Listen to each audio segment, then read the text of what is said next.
Hare Hare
সুখী তোমাকে শান্তি দেবে তোমায় ধরতে সাথে সমাজে বজায় স্বামী সংসার করতে পারে জীবনে চলার পথগুলো যেন সংসারতে মিলে যায় সমস্ত আপদের থেকে মাত্র রক্ষা করা ভক্তি নির্মাণ করেছে হে নন্দগুলো যশোদানন্দ সুখী তোমাকে শান্তি দেবে মায়ের ধরতে সাথে সমাজে চন্দ্র বাজার স্বামী ভক্ত হয়ে যেন সেটা সংসার করতে পারে জীবনে চলার পথ যেন সংসার থেকে সমস্ত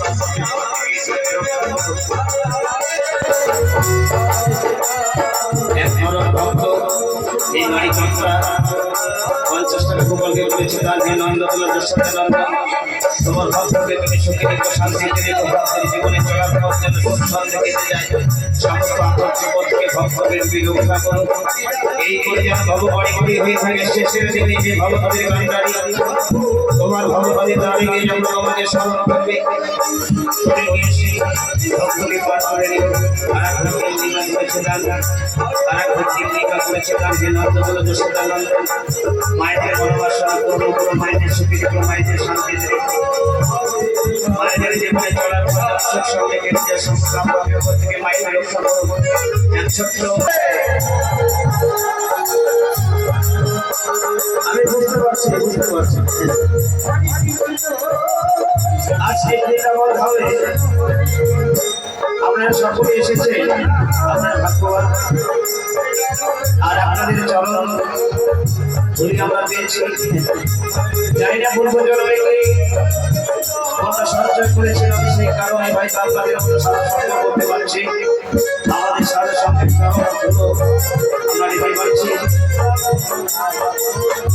তবে আপনারা উঠে আসতে হবে না আর আসতে হবে না যেখানে বসে আছে সেখানে থাকবো কারণ একটা এক করে যদি সকলে আসতে শুরু করে তাহলে অনেক সময় লেগে যাবে তাই না তাহলে আমরা যেটা এখনো কখনো সেটাই এখনো কখনো তাই আপনারা যে যেখানে বসে আছে সেখানে থাকুন গোপাল যাবে ডাকলে যাবে বুঝলেন যে ডাক্তার তার কাছে যাবে ভগবানকে না ডাকলে পাওয়া যায় ভগবানকে ডাকলে ভগবান কাঁদতে পারে না ডাক্তার ডাকলে অবশ্যই ভগবান পাওয়া যায় তাই সাধু সবচেয়ে হয় সাধুর সঙ্গে সাধুর পরশে নাকি সাধু হওয়া যায় তাই নন্দদোলা যশোদানন্দন গোপালের চেয়ে বোধ আর বড় সাধু কেউ নেই তাই না তাই সাধু এসেছে বৃন্দাবন ধামে সাধুর পরশ নেবে সাধুকে আলিঙ্গন করবে প্রণামী উপাসকে প্রণাম করবে আদর করবে একটু পরশ নেবেন পরশ নেবেন সকলে গোপালে পরশ নেবেন পয়সা দিতে হবে এটা বড় কথা নয় পয়সা থাকলে দেবেন ইচ্ছা থাকলে দেবেন না কিন্তু সকলে গোপালে পরশ নেবেন সকলে গোপালকে একটু প্রণাম করবে একটু আলিঙ্গন করবে কেমন আপনাদের আসতে হবে না গোপাল যাবেন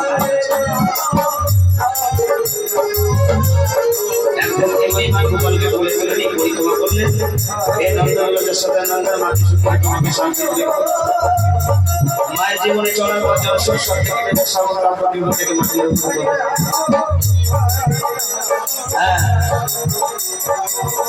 আর পরম ভক্ত গোপালকে দান করবেন দান করলে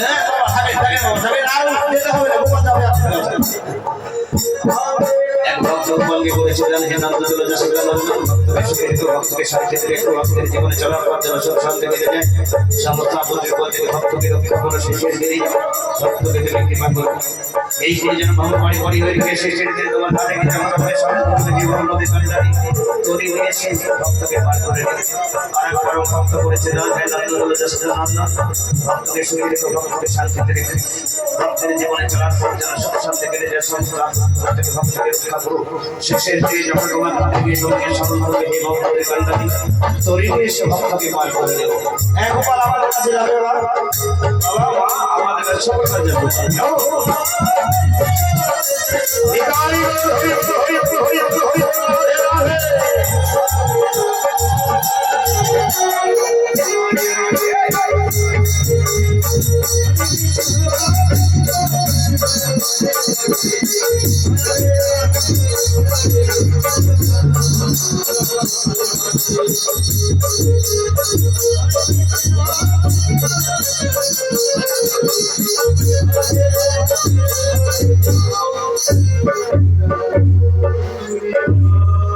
যাও গোপাল এক এক করে সকল সকল ভক্তকে আশীর্বাদ করো, সকলকে সুখে রেখো, সাথে রেখো, শেষের দিনে কৃপা করো। সকলে গোপালে পরশ নেবেন, কেমন? পয়সা নেই বলে তাই বলে গোপালে পরশ নেবেন না, সকলে গোপালে আশীর্বাদ নেবেন। হ্যাঁ কেমন? সকলে একটু গোপালে পরশ করো, একটু আলিমান করো, একটু প্রণাম করো। জানি তাই গৌর হরে বল। এতক্ষণ এই নব বৃন্দাবন ধামে সর্বপ্রথমে অনাবিরাদি প্রাণ গোবিন্দে আরতি আস্বাদন করলাম এবং নন্দদুলা গোপালে নৃত্য আস্বাদন করলাম। এবারে আমরা বেশি দূরের নয়, বুঝলেন, আমরা সকলে চেনে শিববাড়ি হানি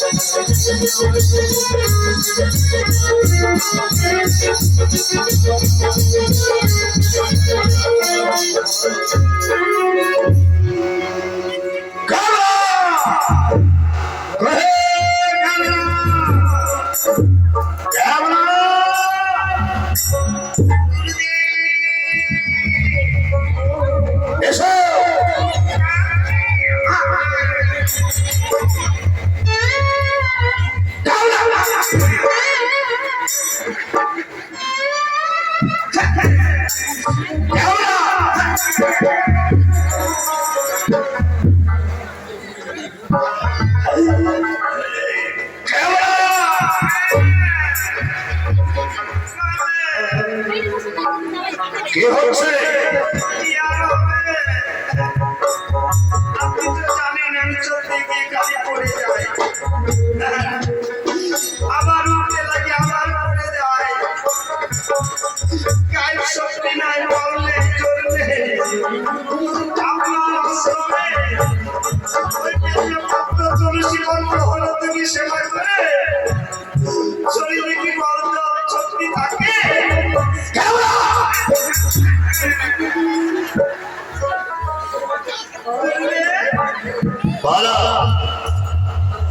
আমরা সকালবেলা কোথায় চলেছি?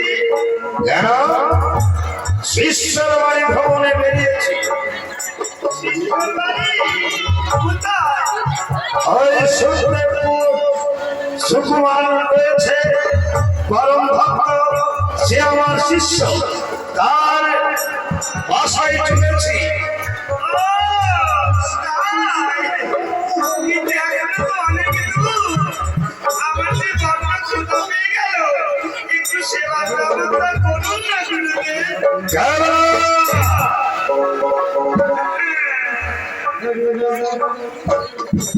কি বললে?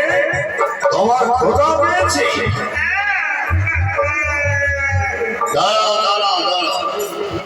ঠিক আছে, ওই সর্বমুখী একটা রাজবাড়ি দেখা যাচ্ছে, চলো ওই রাজবাড়ি দিকে দেখে একটু সেবার ব্যবস্থা হয় নাকি।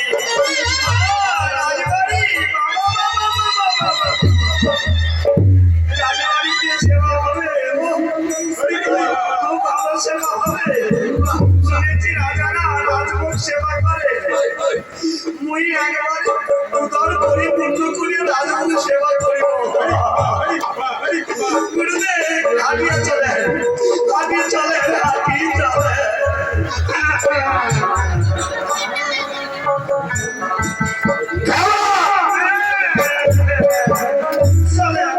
এসো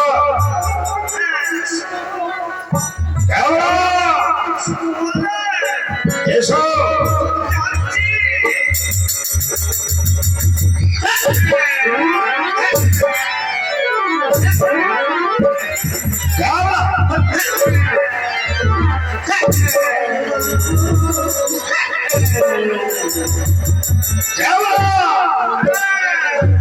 এসো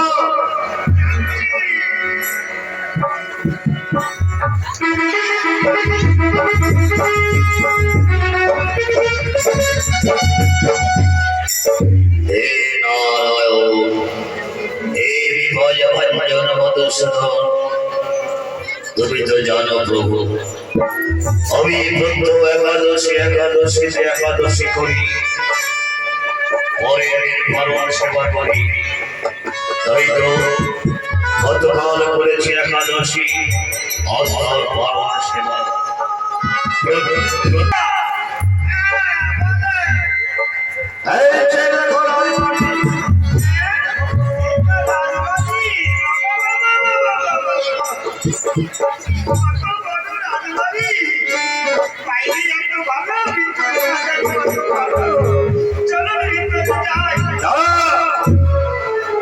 আগে ভিতরে যাওয়া চলবে না, আগে জানতে হবে মহারাজ আছে কিনা। মহারাজ আসামে আছে।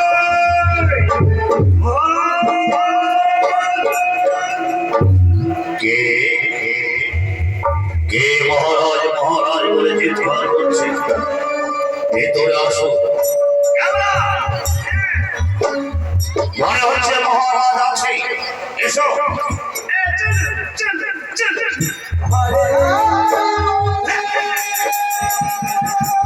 মহারাজ কে তোর বাসা?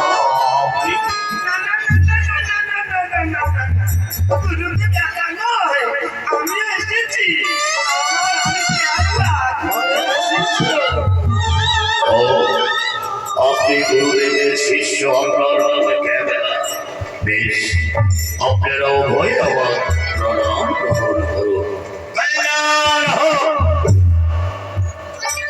বলুন ঋষি, কিন্তু আগমন কি আপনাদের অভিপ্রায়?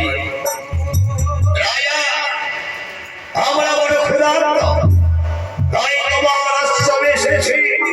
যদি কিঞ্চিৎ সেবার ব্যবস্থা হতো। সেটি কিঞ্চিৎ কেন ঋষি, কিঞ্চিৎ কেন? গতকাল বলেছি একাদশী আর তার পালন। আজ আমার কি সৌভাগ্য, আপনাদের মতো দুই মহানদী থেকে সেবা দিই, আমি সেবা করি পালন সাধন।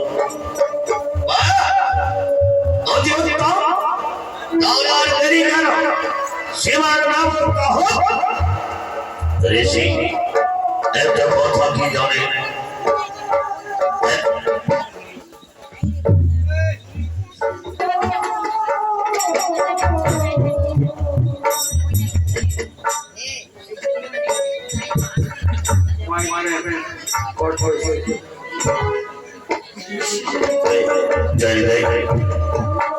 একাদশী করে পরের দিন পালনের একটা নির্দিষ্ট সময় রয়েছে। তাই একাদশী পালনের এখনো সময় কিছুটা বাকি রয়েছে। আপনারা কাল অপেক্ষা করুন, একাদশী পালনের সময় হলে আপনাদের সেবা দিই, আমিও নিজে সেবা করব। এখনো সেবার সময় হয়নি।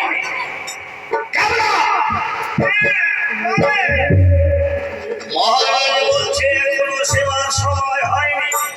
মহারাজ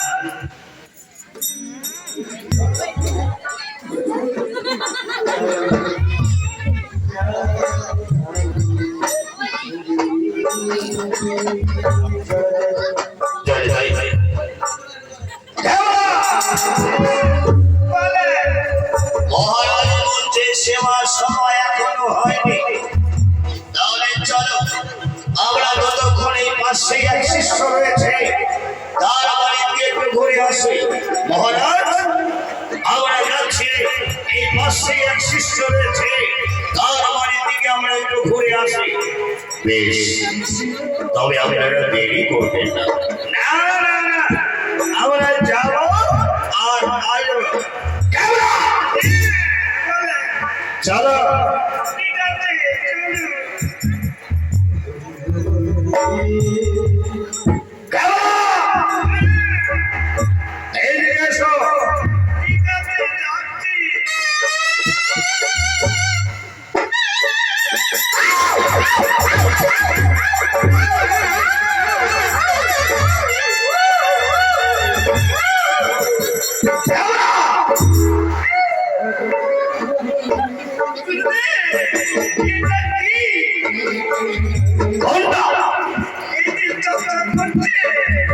কেন হাত দিয়েছিলেন?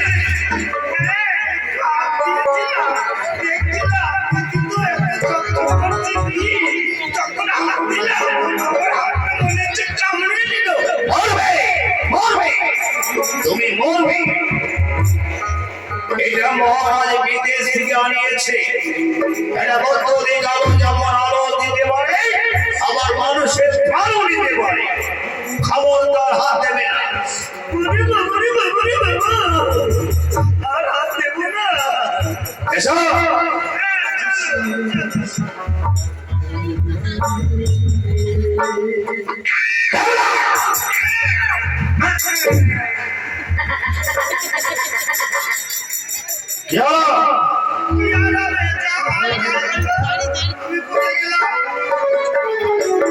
তুমি চলতে গিয়ে তো পড়ে যাও কেন আমি কি করবো? আমি তো পড়তে চাই না, তবু তো পড়ে যায়। এসো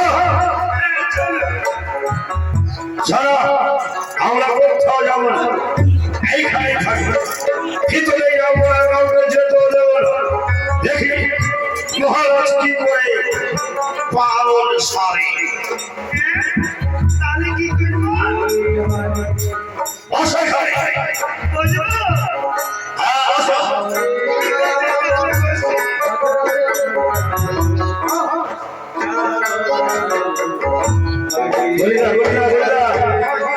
ঠিকই অতীত গড় গেল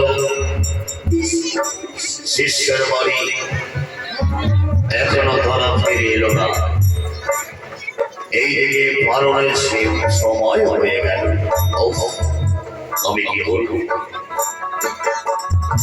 একাদশী করে সময় মতো যদি পালন সারা না যায় একাদশী করা ব্যর্থ হয়ে যায় না না না আমি তো সময় অতিক্রম হতে দিতে পারি না একাদশী করে সময় মতো আমাকে পালন সারতেই হবে কিন্তু কি করবো অতীত গল্প এখনো উপস্থিত হলো না হে নারায়ণ এই বিপদে ভঞ্জন আমাদের শোনো তুমি তো অন্তর যাবে প্রভু আজ আমি নিরুপায় হয়েছি প্রভু তাই আজ আমি তোমাকে সেবা দিয়ে তোমার প্রসাদ গ্রহণ করি আমি পালন সারব নাও প্রত্যহ একাদশী অতীতে সেবা দিয়ে আমি পালন সেরেছি আজ আমি নিরুপায় হয়ে আমি তোমার সেবা দিয়ে তোমার নামে নিবেদন করে তোমার প্রসাদ দিয়ে আমি পালন সারব গ্রহণ করো তোমার সেবা তুমি গ্রহণ করো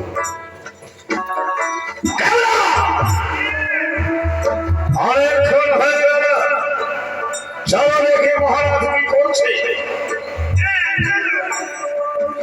এসো